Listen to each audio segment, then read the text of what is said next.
Hello everyone, कैसे हैं आप। उम्मीद करते हैं आप सभी अच्छे होंगे। तो आप सभी का स्वागत है मेरे साथ शुभ पाठशाला में। तो आज हम लेकर उपस्थित हुए हैं दो चर वाले रैखिक समीकरण युग्म, जो कि कक्षा 10 के गणित का तीसरा चैप्टर है। अभ्यास है 3.1। तो यहाँ पर मैंने कुछ क्वेश्चंस लिए हैं जो बोर्ड परीक्षाओं में अब तक पूछे जा चुके हैं। तो ये वीडियो बहुत ही इंटरेस्टिंग होने वाला है। तो आइए वीडियो स्टार्ट करते हैं। तो क्वेश्चन है पहला, एक आयताकार बाग जिसकी लंबाई चौड़ाई से 4 मीटर अधिक है। लंबाई कैसी है? चौड़ाई से 4 मीटर अधिक है और उसका अर्ध परिमाप 36 मीटर है। तो बाग की विमाएं ज्ञात कीजिए, मतलब उसकी लंबाई और चौड़ाई को ज्ञात कीजिए। आइए इसे सॉल्व करते हैं। तो इसका सॉल्यूशन, तो हमें क्या दे रखा है? लंबाई है वो चौड़ाई से 4 मीटर अधिक है। तो माना बाग की चौड़ाई, जो भी हमें नहीं पता है उसे हम मान ले रहे हैं। तो बाग की चौड़ाई हमने मान लिया कि वो x मीटर चौड़ा है बाग। तब प्रश्न अनुसार जो लंबाई है वो कैसी हो जाएगी? तब लंबाई कितनी हो जाएगी बाग की? वो हो जाएगी x प्लस के 4 मीटर, क्योंकि 4 मीटर अधिक है। अब हमें क्या दे रखा है? जो बाग का अर्ध परिमाप है वो है 36 मीटर। तो यहां पर बाग का अर्ध परिमाप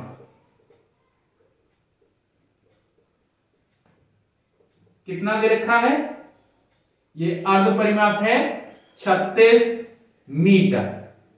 तो बाग कैसे है? आयताकार। तो आयत का अर्ध परिमाप यानी कि बाग का जो परिमाप होगा, तो परिमाप का कैसा हो जाएगा? आधा परिमाप बटे 2। कितना? ये 36 मीटर हमें दे रखा है। तो यहां पर परिमाप क्या होता है? 2 गुणा चौड़ाई प्लस का लंबाई। अर्ध परिमाप पूरा परिमाप होता है ये, तो आधा ऐसे कर लेंगे बराबर। क्या मिल गया? यहां पर 36 मीटर यह हमें मिल गया। 2 से 2 यहां पर कैंसिल हो गए, तो लंबाई और चौड़ाई इन दोनों का योग। तो लंबाई यहां पर कितनी है वो हम रख लेते हैं। लंबाई हमने निकाली है, कितना है? x प्लस का 4 प्लस का चौड़ाई कितनी है यहां पर? x, वो भी रख लिया। बराबर कितना मिला? 36। तो यहां पर ये कितना हो गया? 2x प्लस के 4 बराबर 36। तो 2x बराबर कितना हो जाएगा? 36। 4 चले जाएंगे इधर माइनस के, तो 2x बराबर कितना हो जाएगा? 32। 2 से इसको कैंसिल कर देंगे, 2 16 32 होते हैं। तो x बराबर आ गया 16 है। और x क्या था? x था उस बाग की चौड़ाई। तो हम यहां पर लिख सकते हैं, अतः बाग की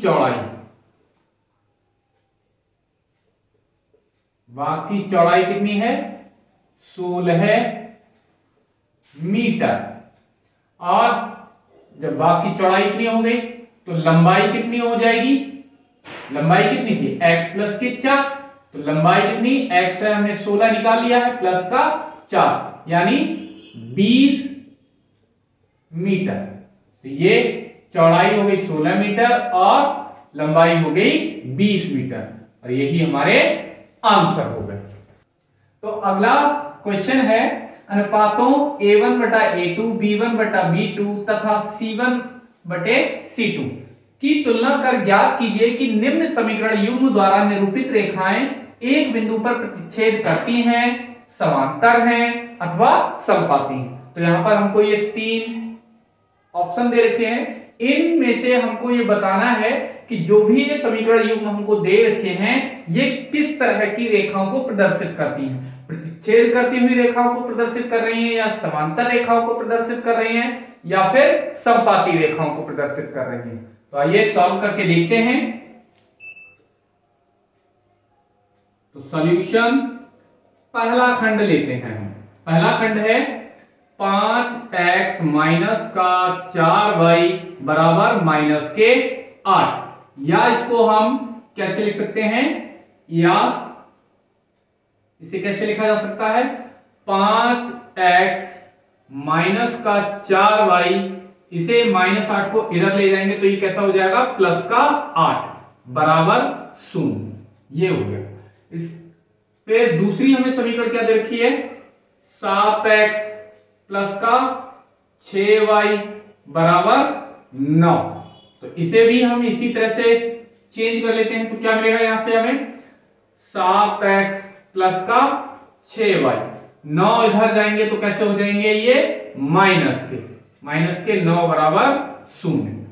अब हमें क्या करना है, इनके गुणांकों की तुलना करनी है। तो इसकी तुलना करनी है हमें, की तुलना किससे करनी है, a1x प्लस का b1y प्लस का c1 बराबर 0 से करने पर इसकी तुलना करेंगे हम इससे।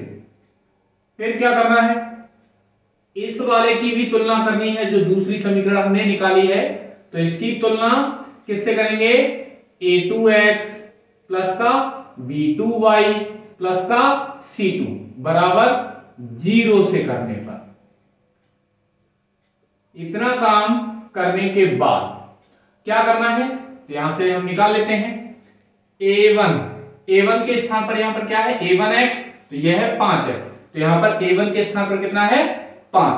इसी तरह से दूसरी समीकरण में a2x, तो यहां पर कितना है 7x, तो ये कितना मिल गया 7, x का गुणांक कितना है 7, इसमें x का गुणांक है 5। इसी तरह से b1 और b2 इनके भी मान निकाल लेते हैं। तो यहां पर b1 मतलब y का गुणांक, तो y का गुणांक यहां पर कितना है, माइनस के 4, चिन्ह सहित लिखते हैं। ऐसे ही इस समीकरण में देखेंगे तो कैसा है, 6 प्लस का। बात करें अचर पद की, तो c1 यहां पर कितना है, अचर पद है 8, और यहां पर c2 कितना है, माइनस के 9। अब क्या करना है, इन जो गुणांक हमें मिले हैं इनका अनुपात निकालना है। तो नाउ क्या निकालना है, a1 अनुपात a2, b1 अनुपात b2 और c1 अनुपात c2, इनके हमें मान निकालने हैं। तो a1 कितना है 5, और ये a2 कितना है 7, इधर b1 कितना है माइनस के 4, और ये कितना है 6, ये कितना है 8, और ये है माइनस के 9। तो इससे ये तो कटेगा नहीं, तो ऐसा का ऐसा ही रहेगा। ये सॉल्व हो जाता है, 2 दूनी 4, 2 3 6, इससे ज्यादा और सॉल्व होगा नहीं, तो माइनस का 2/3। इसे सॉल्व, ये भी सॉल्व नहीं होगा, तो ये माइनस साइन चाहे ऊपर हो या नीचे हो वो हमेशा ऊपर ही रहता है। तो ये मिल गया माइनस के 8/9। तो क्या देख रहे हैं हम यहाँ पर, इनमें से a1/a2, b1/b2 और c1/c2 कोई भी आपस में बराबर नहीं है। तो पहले तो हम प्रथम दो देखते हैं, मतलब जो चर पद के गुणांक हैं वो आपस में बराबर हैं या नहीं।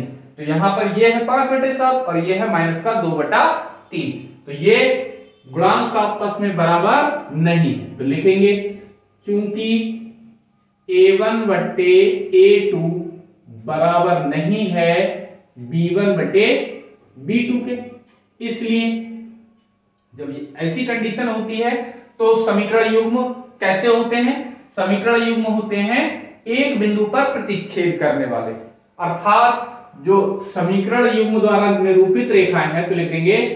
इसलिए समीकरण, जो भी हमें समीकरण युग्म दे रखी हैं, समीकरण युग्म द्वारा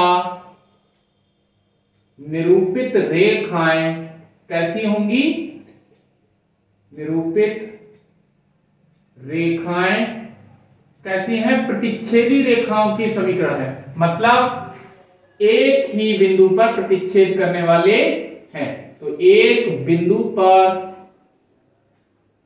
एक बिंदु पर प्रतिच्छेद करती हैं, प्रतिच्छेद करती हैं, और यही इसका आंसर हो गया, आंसर। तो अगला क्वेश्चन है सेकंड। तो यहां पर ये हमें समीकरण दे रखी है, वो हमने लिख ली हैं। इनकी तुलना बिल्कुल सेम जैसे पहले क्वेश्चन में करा था वैसे ही करेंगे। तो a1x plus b1y plus c1 बराबर 0 से करने पर तो यहां से हमें a1 कितना मिल जाएगा, इसके स्थान पर 9 मिल गया। b1 के स्थान पर हमें कितना दिखाई दे रहा है 3, और c1 के स्थान पर चिन्ह सहित लिखेंगे -12। ऐसे ही जो अगली समीकरण है उसको भी हमने लिख लिया। तो यहाँ पर a2 के स्थान पर हमको दिख रहा है 18 नोट कर लिया, और b2 के स्थान पर दिख रहा है 6 लिख लिया, और c2 के स्थान पर दिख रहा है प्लस का 24 तो 24 रख दिया। अब क्या करते हैं, इनके अनुपात निकालते हैं। तो a1 बटा a2 कितना 9/18, b1 बटा b2 3/6, इसी तरह से c1 बटा c2 कितना हो जाएगा -12/24। तो इसे सॉल्व कर लेते हैं। तो ये 9 एकम 9, 9 दूनी 18, तो हमें मिल गया 1/2। ऐसे इसे 3 एकम 3, 3 दूनी 6, तो ये 1/2।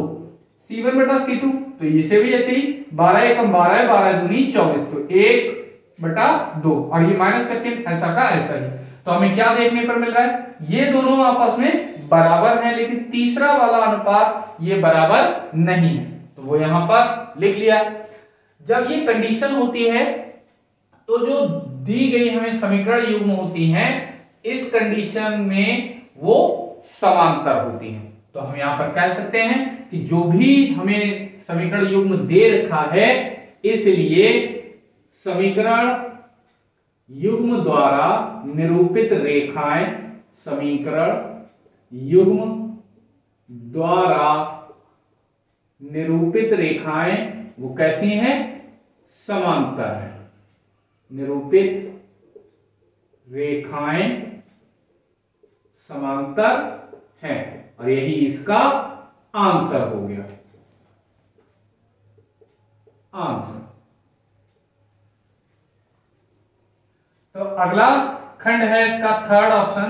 तो यहां पर ये हमको दो समीकरणें दे रखी हैं पहले की ही तरह, उनकी भी हमें क्या करनी है, सेम इसी तरह से तुलना करनी है। तो तुलना करने पर हमें क्या मिल जाएगा, a1 के स्थान पर 6 है, b1 के स्थान पर कितना है -3, और ये जो 10 है वो इधर आके प्लस का हो जाएगा, तो c1 के स्थान पर प्लस का 10।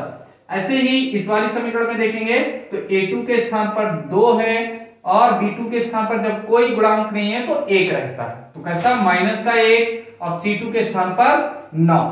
तो क्या करना है, इनके अनुपात निकाल लेने हैं। तो इनके अनुपात निकालिए, a1 बटा a2 तो 6/2, 2 से इसको डिवाइड कर देंगे, 2 3 6, तो यहाँ पर हमको मिल गया 3/1, बटे में 1 लिखा नहीं जाता।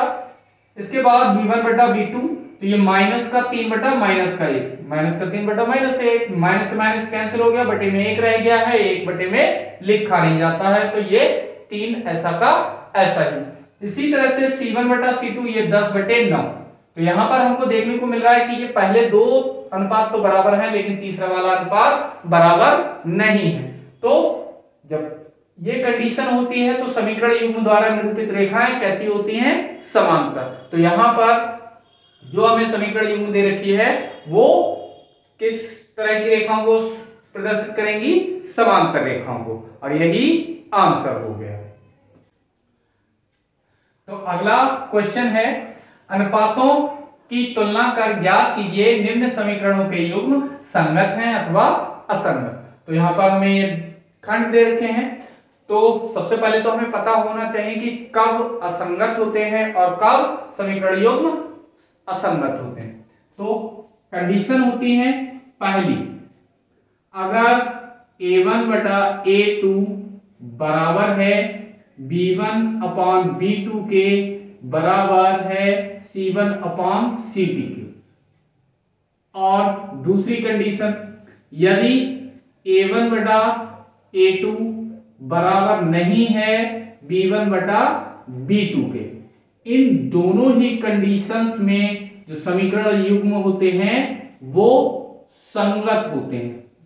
क्यों संगत होते हैं, उनका हल होना चाहिए। तो इन दोनों ही समीकरणों मतलब इनकी तुलना करने पर हमें प्राप्त होता है कि जो भी निरूपित रेखाएं होती हैं वो उनके बहुत सारे हल होते हैं, अनेक हल होते हैं, और इसमें प्रतिच्छेदी रेखाएं प्राप्त होती हैं तो इसका भी एक हल होता है। तो एक भी अगर हल है तो वो समीकरण युग्म संगत होते हैं।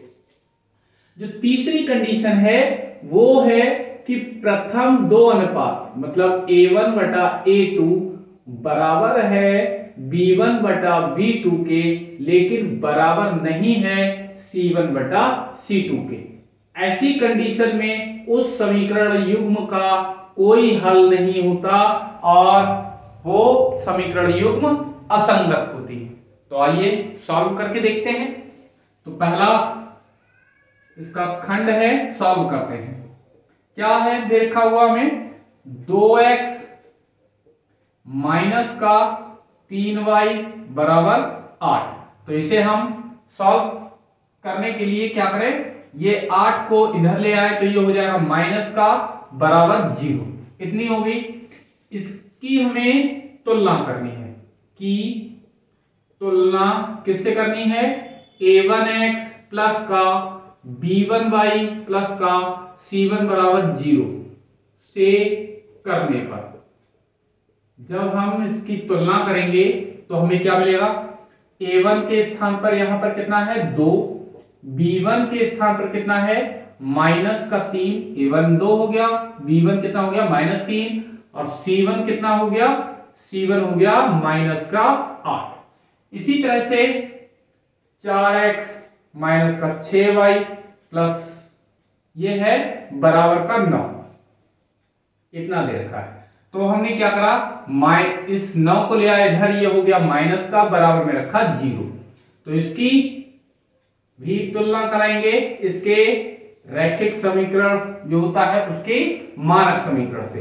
तो रैखिक समीकरण का मानक समीकरण क्या है, a1 तो 1 तो हम ले चुके थे, यहां पर 2, a2x b2y और c2 बराबर 0 से करने पर तो हमें क्या मिल जाएगा, यहां से हमें प्राप्त होगा a2 के स्थान पर कितना है ये 4, b2 के स्थान पर कितना है ये माइनस का 6, और c2 के स्थान पर कितना है माइनस के 9। तो क्या करना है ना, अब हमें निकालना होता है सबसे पहले इनके अनुपात a1 बटे a2, इसका अनुपात निकालेंगे तो a1 है कितना 2 और ये कितना है 4, तो कितना मिल जाएगा यहां से 2 एकम 2, 2 दूनी 4, तो ये मिल गया 1/2। इसी तरह से b1/b2, तो b1 यहां पर कितना है माइनस का 3 और b2 कितना है माइनस का 6, तो माइनस से माइनस कैंसिल हो गया, 3 एकम 3, 3 दूनी 6, तो ये हमें मिल गया 1/2, ये तो दोनों सेम मिल गए। इसी तरह से हमें निकालना है c1 बटा c2, तो c1 कितना है, c1 है यहां पर माइनस के 8 और ये है माइनस का 9, तो माइनस से माइनस कैंसिल, ये बचा कितना 8/9। तो यहां से हमें क्या दिख रहा है, चूंकि सिंस a1 बटा a2 बराबर है b1 बटे b2 के, बराबर नहीं है c1 बटा c2 के। पहले दो तो बराबर है लेकिन जो लास्ट वाला है वो बराबर नहीं है, तो यहां पर ये वाली कंडीशन दे रखी है। तो इस समीकरण युग्म का कोई हल नहीं है, तो ये कैसा हो जाएगा असंगत। तो यहां पर लिख देंगे अतः दी गई समीकरण युग्म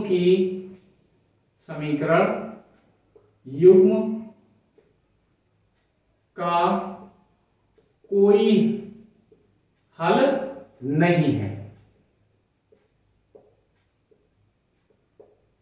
जब कोई हल नहीं है इसलिए दी गई समीकरण युग्म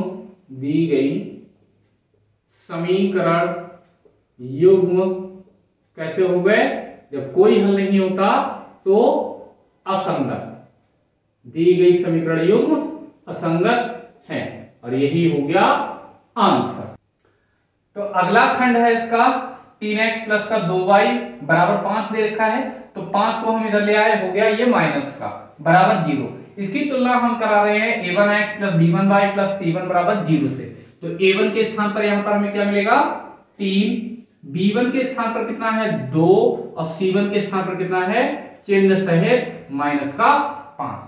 इसी तरह से जब बात करें दूसरी समीकरण की, तो 2x माइनस 3y बराबर माइनस 7, तो ये सॉरी बराबर 7 दे रखा था, तो हम 7 को इधर ले आए, हो गया माइनस का 7। तो a2 के स्थान पर यहां पर कितना है, जब इसकी तुलना कराएंगे तो 2, b2 के स्थान पर कितना है माइनस का 3 और c2 के स्थान पर कितना है माइनस के 7। तो इनके अनुपात निकाल लेते हैं, a1 बटा a2, a1 कितना है यहाँ पर 3 और a2 कितना है 2। b1 की बात करें तो b1 है यहाँ पर 2, b2 कितना है यहाँ पर माइनस का 3, तो ये माइनस का 3 ऊपर ही रहता है, मतलब माइनस साइन ऊपर ही रहता है हमेशा। c1 कितना है माइनस के 5 और ये कितना है माइनस के 7, तो ये माइनस से माइनस कैंसिल हो जाएगा, कितना आ जाएगा 5/7 और ये भी कितना रहेगा माइनस के 2/3। तो यहां से हमें क्या देखने को मिल रहा है, ये 3/2 है और ये है माइनस का 2/3, तो ये दोनों बराबर नहीं है। तो जब पहले ही दो बराबर नहीं है तो तीसरे की हमें कोई जरूरत है नहीं। तो ये कैसे हैं बराबर नहीं है। जब बराबर नहीं है तो ऐसी कंडीशन में ये क्या होते हैं, दोनों ये अगर ये कंडीशन आती है या ये कंडीशन है, दोनों ही कंडीशंस में जो समीकरण युग्म है वो संगत होते हैं। तो इनका ये प्रतिच्छेदी समीकरणों के दर्शाते हैं, तो ये कैसे हो जाएंगे, इनका एक हल है। तो क्या लिख देंगे हम, अतः दी गई समीकरण युग्म, दी गई समीकरण युग्म का एक अद्वितीय हल है। जब ये कंडीशन होती है तो एक हल होता है, और एक भी अगर हल होता है तो वो कैसी हो जाती है समीकरण युग्म संगत। इसलिए या अतः समीकरण युग्म कैसा हो जाएगा संगत, समीकरण युग्म संगत है, और यही हो गया आंसर।